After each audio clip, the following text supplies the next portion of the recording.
mabuhay, earn Kapampangan, luwid kayo. And salam to our Muslim viewers. Welcome back to my channel. It is me, Kirby Arroyo, your friendly Pinoy historian. And if you are new to my channel, in this channel, I make videos about our people's history, culture, and everything in between. So if you like any of those things, don't forget to like, share this video, comment down below, and please subscribe. Okay, so I know a lot of you have been requesting for me to make a music video. Hindi pala music video. For me to make a reaction video to SB19's Mana. And Mana is actually one of my favorite songs. But I really want to wait and save that for when the official music video to Mana comes out. I mean, I'm pretty sure it's gonna be epic, and I already have a lot in my head, a lot in my mind that I want to share with you about the Manananggal, the Aswang, and many others, so stay tuned for that when it comes out. But for today's video, I would like for us to dig deeper and reflect on what Salamat really means. In short, today's video is more of a reflection on the word Salamat while enjoying SB19's Salamat. So without further ado, let's begin. Let's dig deeper into the true meaning of Salamat and find out why Salamat is actually one of my favorite words. So today, in many of the indigenous languages of the Philippines, in Tagalog, Kapampangan, Hiligaynon, Cebuano, and many others, we say salamat to say thank you, to express our gratitude. And SB19 in their song Salamat beautifully encapsulates this essence of why we actually say salamat to express appreciation. So in the song, SB19 is expressing their gratitude to their supporters, to all the 18, for all their love and support. Salamat is their love song to their most loyal supporters and followers, their way of showing appreciation to the fans who believed in them despite the odds and the criticisms throughout the years. And honestly, this is one of my favorite SB19 songs, not just because I've been a fan or an 18 since their very first single, since they launched, but also because it embodies what I want to say to my own viewers and supporters, especially those who have been following me since the beginning of this channel in 2012, and of course, those of you who have been supporting me since my very first YouTube channel back in 2005. Salamat! Thank you very much! But anyways, I really love the simple yet very positive vibe of this song and music video because it embodies the simple yet very deep meaning of the word salamat. I also love the fact that although this was released in December, the theme in this music video is all about summer vibes. And it actually reminded me of an old but very fun music video from the early 2000s. A lot of you probably don't remember this, or I bet you don't even know this, but it's the one with A1's Summertime of Our Lives music video. So for the Gen Z viewers out there, A1 was a British boy band that was really famous in Southeast Asia back in the late 90s to the early 2000s. In fact, now that I think about it, A1's Summertime was actually released in 1999. And yes, I am older than what most of you probably think. So comment below if you remember A1 or any of the bands from the late 90s to the early 2000s like me. So yes, I enjoyed SB19's simple yet beautiful Salamat music video. But I bet many of you did not know that the word salamat actually has a much deeper significance and roots than just saying thank you. More than just giving thanks, salamat is wishing someone good health, prosperity, and most of all, wishing them peace. If we look at the root of the word itself, if we look at history, culture, and linguistics, salamat has many cognates in the languages of the Middle East, South Asia, Southeast Asia, and many more. And these are all rooted in the Semitic word for peace. And some important examples are salam in Arabic, shalom in Hebrew, and shlama in the mother tongue of Jesus himself, Aramaic. And I got really excited when I saw that SB19's song Salamat is spelled SLMT. Now I'm not saying that this was intentional, but the root word for salamat, salamat, salam, shalom, shlama, and others is traditionally spelled as Shin Lamed Mem in the many Semitic alphabets. And in turn, this can be translated into English as SLM. Shin Lamed Mem, SLM. And actually, this is also similar to the way we would spell salamat in our own indigenous writing systems. For example, in Tagalog Baybayin, it will be written as sa, la, ma, and ta, but with the vowel cancellation marking at the end of ta. Or actually, just don't add ta at all if you want to be more traditional. Now in the Kapampangan indigenous Kulitan script, it will be written from top to bottom using the characters for sa, la, ma, and then ta right next to ma to cancel the vowel. So anyways, at its core, the root word of salamat was literally SLM. So in a way, I see SLMT as preserving the original spelling of the root word of salamat, SLM, Shin Lamed Mem. Again, this was probably not intentional but still beautiful nonetheless, because in its core, in its true essence, salamat means peace. And that's why in Islam, they greet each other with Assalamu alaikum, and they respond with Walaikum assalam, meaning peace be upon you. And it's a way of greeting by exchanging wishes of peace between one another. In fact, even the biblical name Solomon, along with its Muslim equivalent Sulaiman, or in Kapampangan Suliman, aka Soliman in Spanish or Sulaiman in Tagalog, even this historic name of many kings throughout history, from the biblical kingdom of Israel to the great Ottoman sultans who dominated the world at one point, even to our own pre-colonial indigenous kings like my own ancestors Raja Sulaiman of Maynila and Sultan Sulaiman of Brunei, this historic name is also rooted in the same word for peace. And if we go back to the Middle East, salamat in Arabic is actually the plural form of salam or peace. So salamat literally means many peace. So when we say salamat, we are actually saying we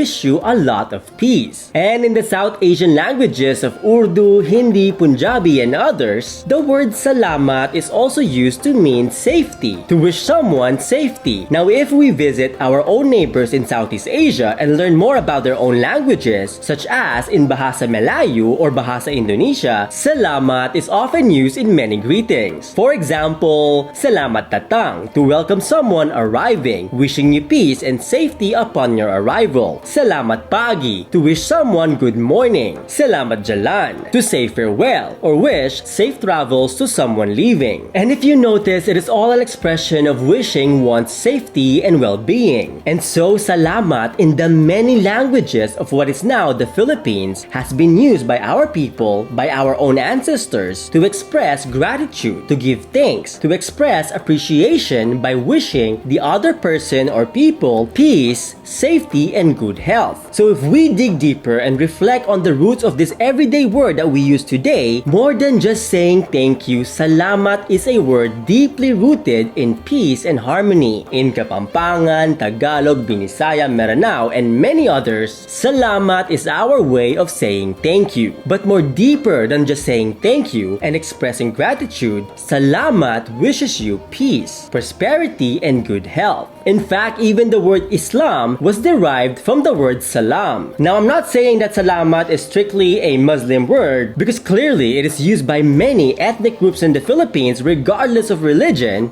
but we cannot deny the fact that salamat and the way we use it in our culture and society from pre-colonial Philippines to the present day, we cannot deny the fact that it is a piece, a remnant of our ancestors' deeper connections with the Muslim world. And this is why my videos are not just meant to give you fun facts, but really to inspire you to dig deeper into our own histories and cultures, to reflect on our own past and reconnect with our roots. And like I said before, this is why I enjoy making videos like this. Speaking of which, if you want to support my research and my channel, please consider being my patron on Patreon or by getting copies of any of my books, coloring books, and ebooks, or any of the merch linked down below. I also plan on opening up my YouTube channel for membership, so stay tuned for that as well. For now, let's get back to our topic. So how exactly did we forget about all of this? How exactly did we forget about the deeper meaning of salamat?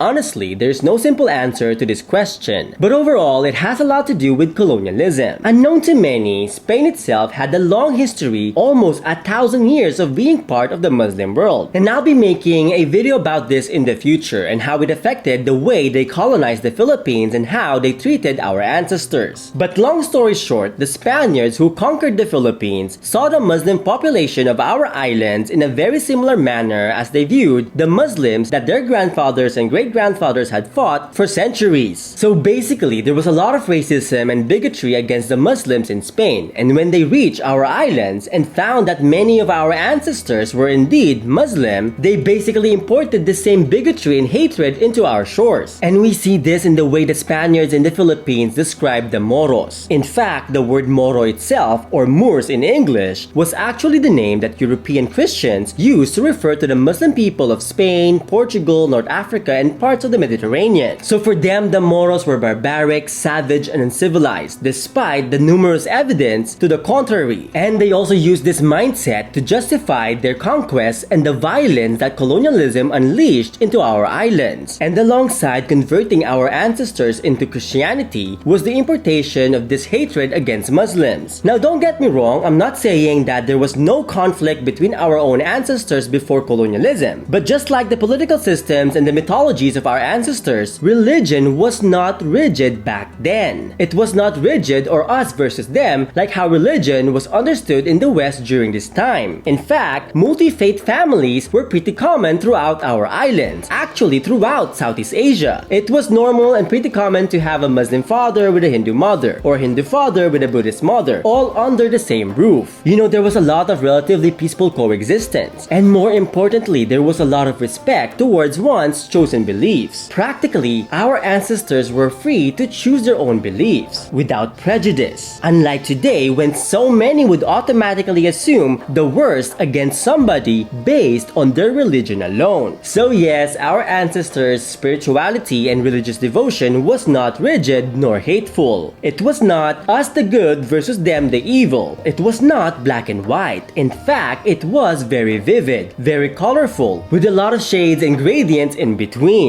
And I know many of our own people, and we can actually see this in the comments over the years, many of them equate certain religions with extreme prejudice. For example, many hate the Muslims, branding them all as terrorists. But the truth is, one's religion is not necessarily the culprit. It is not the root of one's evil. I mean, it is what we do with our own religion that matters, what we do with it. It's being fanatics and extremists that really makes any religion bad. It is one's action that turns them into something evil. You know, when religion is abused and used as weapons to exploit, oppress, and unleash violence upon the others who may not share the same beliefs, that's when we end up with senseless violence, with never-ending injustices and cycles of genocide.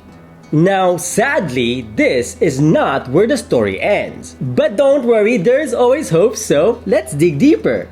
You see, when the United States invaded the Philippines in 1898, it did not just conquer our islands, but also conquered our minds. In the first 10 years of American rule in the Philippines, millions of our people were killed. And if you want to learn more about this war and genocide, check out my reactions to How the US Stole the Philippines video and to Alamat's Kasmala music video. Check out the links up here or down below. Now on paper, the war may have officially ended in 1902, but the merciless violence and conflict continued on for almost 2 decades. And within these decades of darkness, scholars believe that somewhere between 1.4 million and up to 3 million Filipinos lost their lives as a result of America's imperial ambitions in the Philippines. So to give you some context, the total population of the Philippines before this war was no more than 9 million. So whether it was just 200,000 civilians killed like the US official record suggests, or the 1.4 million to 3 million Filipinos killed according to scholars, it was still a genocide. And what came after was less bloody but equally painful and equally tragic. In their quest to benevolently assimilate our people, they said that they were gonna give us education. But in reality, what they gave us instead was miseducation. Now don't get me wrong, the Spaniards also messed up our indigenous societies and our people. But American imperialism obliterated what remains of our cultures and remolded our minds into becoming their so-called little brown brothers. Americanized people, but deprived of our own identities and cut off from our own roots. In reality, colonial education in the Philippines led to a disconnection between the Filipinos of today and our very own ancestors. By teaching us English alone, it created a language barrier between our current generations and our own ancestors, our own roots. Not an imaginary border, but a very real gap. For example, what we know about our own history before the American occupation of the Philippines has been limited to what has been taught to us under American schools. This dominant Americanized history teaches us that the Americans freed the Philippines from Spanish cruelty, when in fact our own people won our own freedom. Our own people won our independence, but it was violently taken away by the United States. Now this is not meant to promote anti-American sentiments, but more of a reminder of what really happened, so that we can reflect on what we can do better, to make things better and not repeat the same mistakes and the injustices of the past, so we can light a brighter future for our people.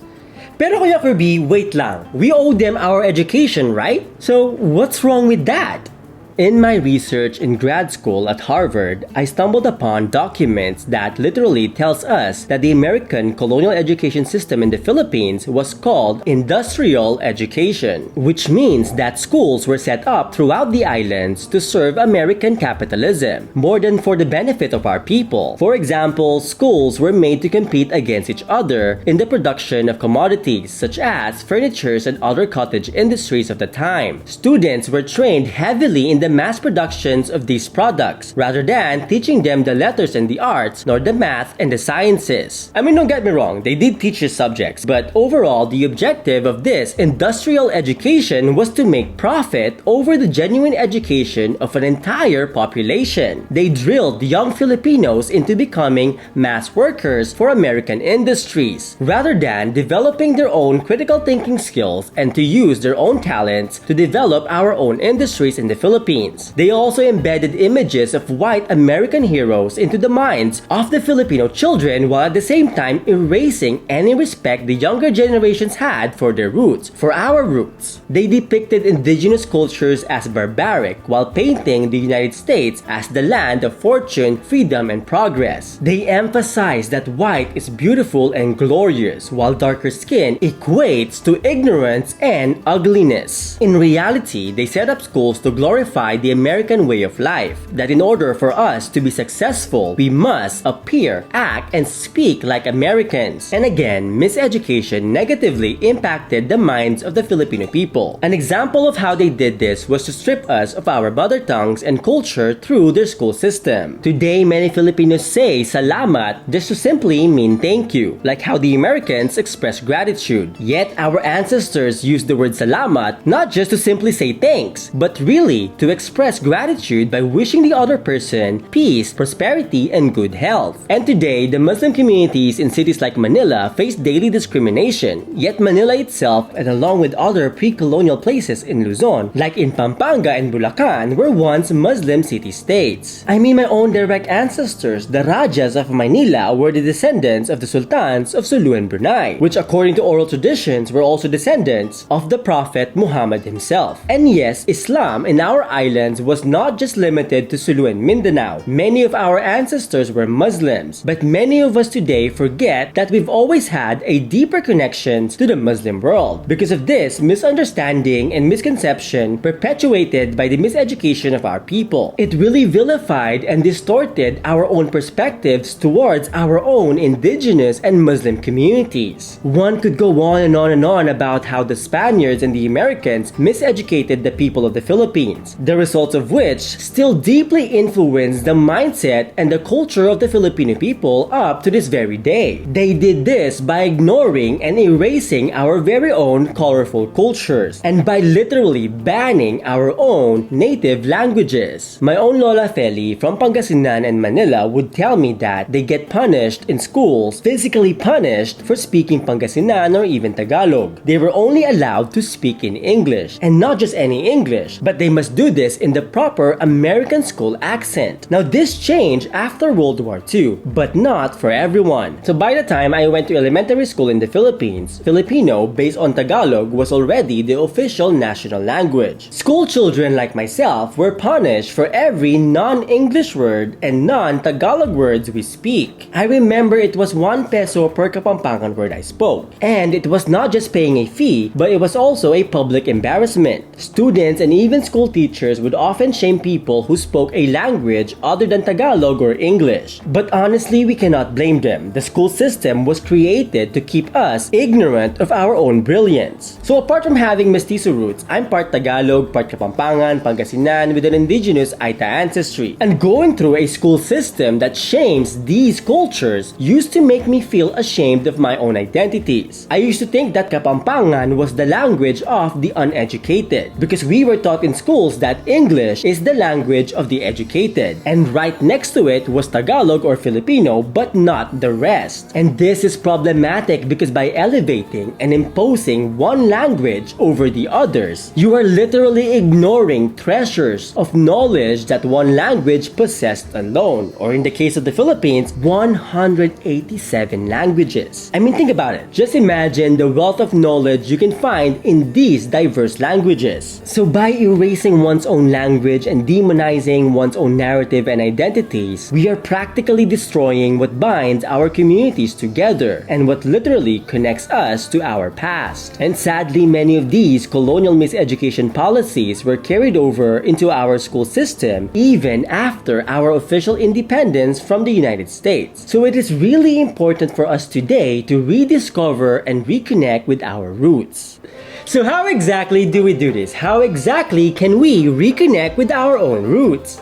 Honestly, one of the easiest way to connect with our roots is through our own mother tongues, through our own languages, the languages spoken by countless generations of our people long before we were born. And through knowing our roots, there is a certain immeasurable empowerment that comes with it. Because by being able to speak in our mother tongues, whether it is Kapampangan, Bahasa Sug, Subanen, Sambal, Manobo, Cebuano, Iloco, Waray, or many others, this is more than just being able to speak another language. You gain more than just a skill to converse with other people, but also a deeper connection that has no measure yet truly empowering. By learning to speak in our mother tongues, you can dig deeper into the vast knowledge that our ancestors had. You'd be able to understand them better, and by understanding them better, you also understand yourself better. So yes, there is a lot that we can learn from our ancestors. And like I've mentioned many times before, knowing our roots, knowing our histories and culture does not simply mean a nostalgic longing for the glitz and the glamour of the past, while ignoring the conditions of the present. But really, it means facing the realities of today, being awakened, armed, and empowered with the wisdom of our ancestors. It means staying rooted in our people's history while actively taking actions to genuinely unite and address the issues our people are facing today. Now that is it for me today, so let me know what you think about today's topic. Let me know what you are grateful for in the comments down below. Like for example, kung sino gusto yung pasalamatan, let us know in the comments below. And if you like this video or learn a thing or two, don't forget to like, share my videos, and please subscribe. Ang dami naman please. But of course, before we go, today's shoutout goes to the following 18: Love May, Jay Moratillo, Camelia Sinensis, Claire Shelo, and Tita Ami. And of course, special thanks and special shout out to my patron and fellow Magiliw, Emily Garner. Dakala salamat! This video will not be possible without the love and the support of all my patrons and subscribers through the years. Kaya naman, maraming salamat po. Taus-pusong pasasalamat sa inyong lahat. Magsukol tuod kay mo, daghang salamat, Diyos mabalos, agyamanak, syukran abenal, dakal pong salamat. Kaya naman, see you next time, mga Tagalog, kita-kits and in Kapampangan, Mikitix, and in Bahasa Sug, Balikisab!